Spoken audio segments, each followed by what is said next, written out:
I have these books covered in Mod Podge and hung up on my wall throughout my place. There's some others.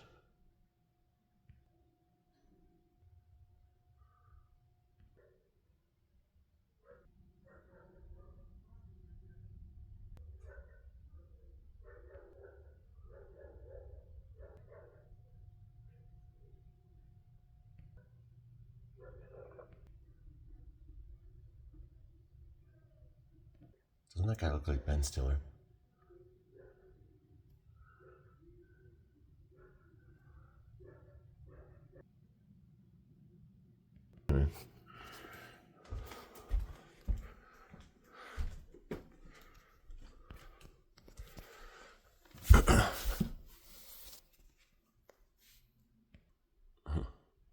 Anyway, I find that interesting that the book that fell was Desert Solitaire. Symbolic? I don't know, but when you've been working on like an artful memoir of your life for a really, really long time, you start to see yourself kind of as a novelistic character. And you start to see symbolism and connection and meaning and everything.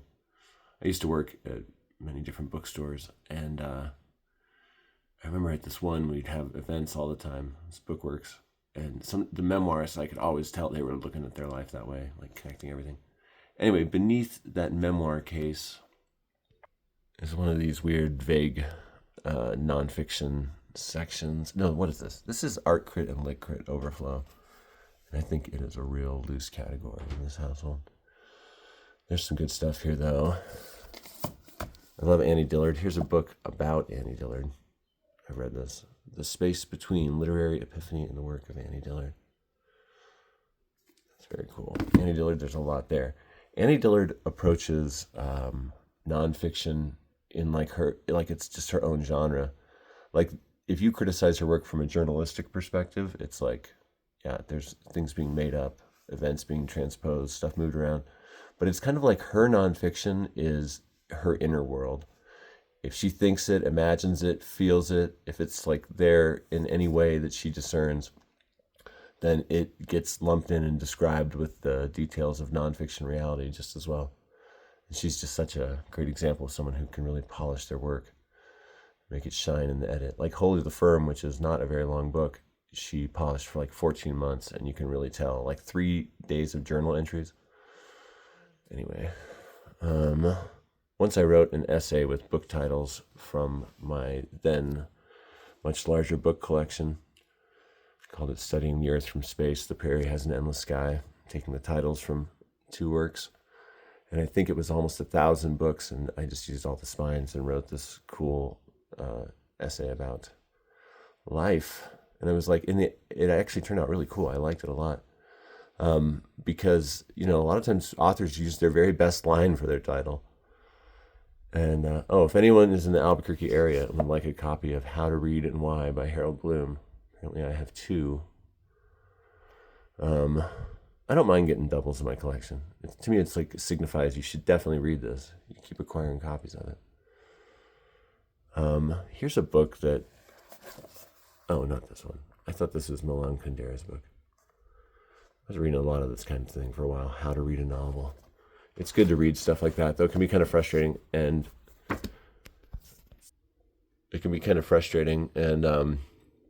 you might disagree. Like, those books always say you should mark up your books, and I think you should lightly mark with the pencil some books.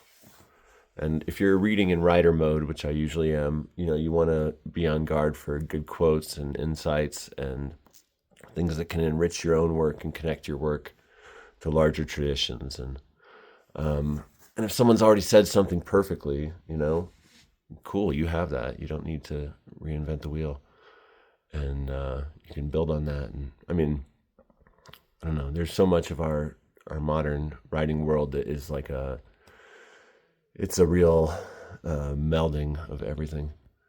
This is an interesting book written by a person from a privileged background who kind of became interested in, street culture, graffiti, etc. I have this because it's got maybe the only mention of the beginning of Albuquerque's graffiti scene. here in town, though I think it's off by a year, according to the people I talked to. And talks about how New York and Chicago influenced the scene here with specific people coming here. And I consider the ultimate Venn diagram circle of literature just to be everything humans ever write. And so that includes graffiti. And since I'm always driving around to town with a lot of graffiti, I'm always looking at it and kind of taking away anthropological lessons. And I read different stuff. It annoys people. They're like, why do you know so much about this stuff and care about it? It's interesting on an art level too, typography and all that. But mainly it's like, it speaks of subcultures that are usually voiceless. Annie Dillard. She's one of my favorite writers. She really is. She's great. I'll go off about Annie Dillard sometime. She really is like a modern day Thoreau, and such a thinker. Has been a big influence on me, and just writes beautifully. It's so nice to read beautiful writing. People that just care about the texture of their writing. That obviously put the time into it. I can't believe I've never read this book, because it's by Jeff Chang, who wrote Can't Stop, Won't Stop, A History of the Hip Hop Generation, which is one of the best music books ever. And it's about graffiti, in part, the aesthetics of hip hop. I bet that's good.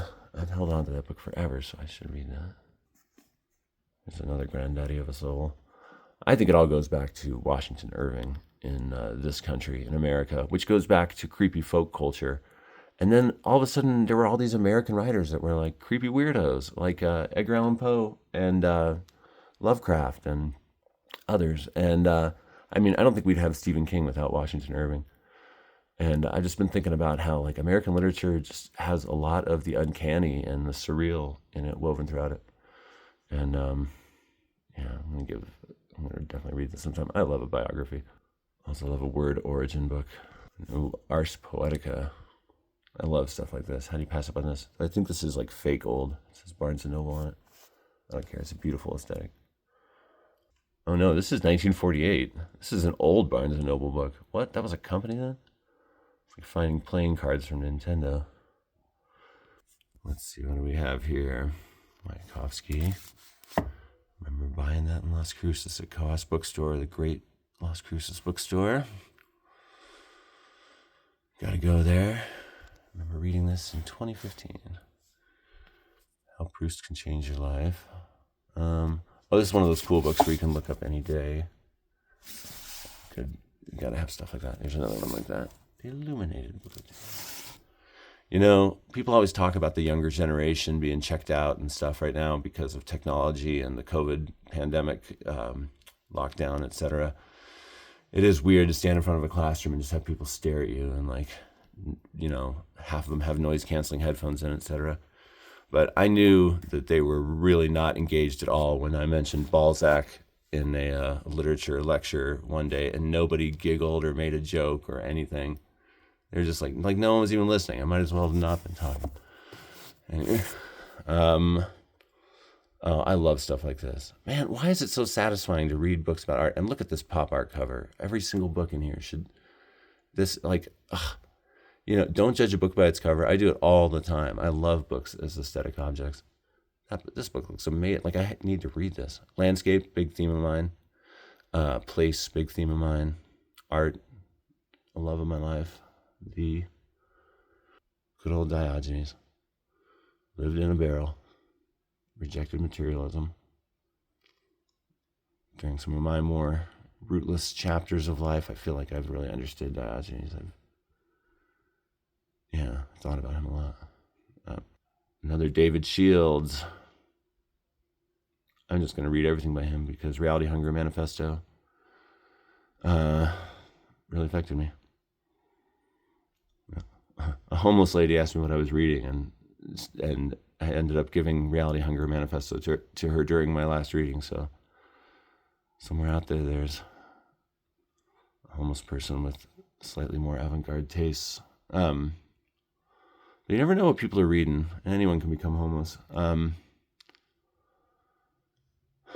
I once met a guy behind an Albertsons living by a dumpster, and he just had an old paperback of Crime and Punishment that he just read over and over. I'm like, what? You literally are like a Dostoevsky character, dude. Anyway, David Shields is an imaginative thinker, and I like to pay attention to people like that. I get really into visuals. Like to think about that, I literally own this book because it's beautiful first, and for what it's about second. Look at that. Look at that.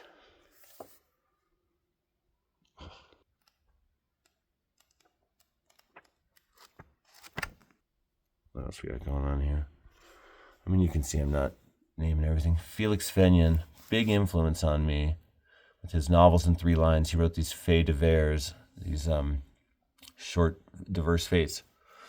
It was like he'd go through the newspapers in France, or the Wire service or whatever, and summarize all these news stories into 2 or 3 lines.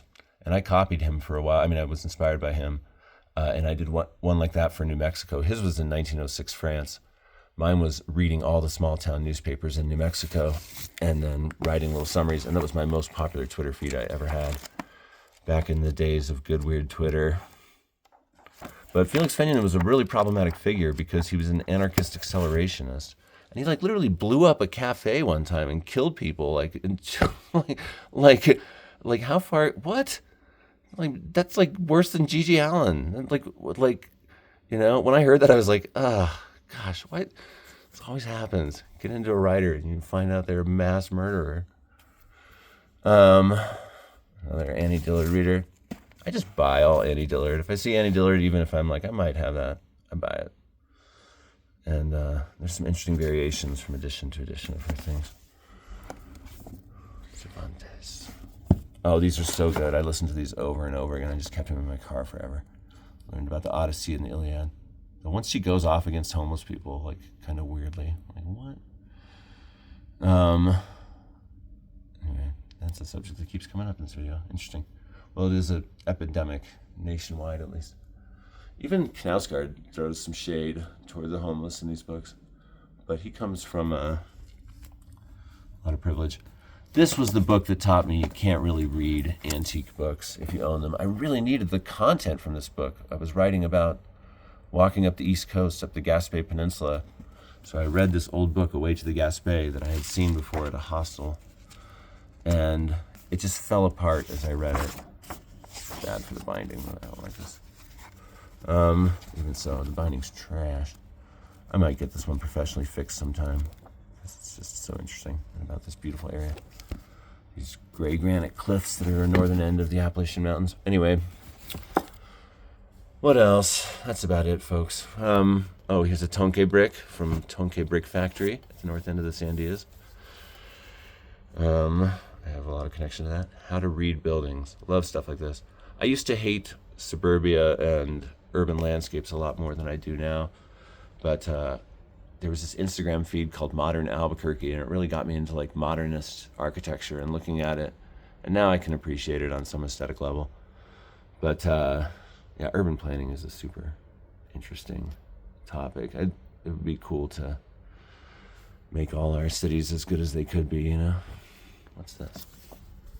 The Courage to Teach. Oh yeah, I've got a couple books on teaching. Yeah, maybe I'll read that someday. I teach, but I'm a writer before I'm a teacher. I always end up connecting with individual students, they get what I'm talking about, but totally missing the masses. You're weird. Tell me I have too much energy for boring stuff. How Shakespeare Changed Everything, P.G. Wodehouse, Philosophy of Art History. Some things are sentimental here. This is actually, I want to have that. Popol Vuh, the Guatemalan creation. Spent some time in Guatemala. Oh, this is such a good book. This author's name is now Jamie Mortara. But these are poems that have real poignancy and emotional power, but they're rooted in pop culture. And recommended. Okay, well, hey, I see people are starting to follow this channel. I've got 50 followers now. That's insane. What? Thanks, y'all, you cool, weird book people. At this scale, I'm just going to subscribe back to everybody that subscribes. So if you have cool bookshelves and stuff too, let me see them. And yeah, you know, some of the comments were really nice. One was like, it's nice, you know, seeing people talk about books besides just the flavor of the week or whatever's being discussed on TikTok. Like, you know, all that stuff's cool too. But yeah, it's like, I do think about, like, you know, what's already here. Like, this collection is, you know, like an external hard drive of what I'd like to have in my own intellect, you know. Some of it's stuff I can't remember exactly, and I can go back to it and check it. And some of it's stuff I'd like to add. And I don't know. I love having books around. I love that quote from, it's the guy who said, "Go West, young man." Horace Greeley, is that his thing? The name? He said, a home without books is like a home without windows. And I feel the same. That's why some of my bookcases partly cover windows. Wait. All right. Take care, everybody. Keep reading, and, you know, this is kind of fun. Hanging out and talking about books and realizing there's people out in the world that also enjoy talking about books. I'm going to keep reviewing all of the cases. Just, I'd like to see what's here and discuss what's here a little bit. Sorry, some of these videos are more freeform than others. And then I'm going to keep going through the paperback case. And I'm going to get back on that Dostoevsky project soon. And man, I can't wait to talk about Dostoevsky with y'all. That could be really fun. All right. Have a great day. Happy New Year, everybody. See ya.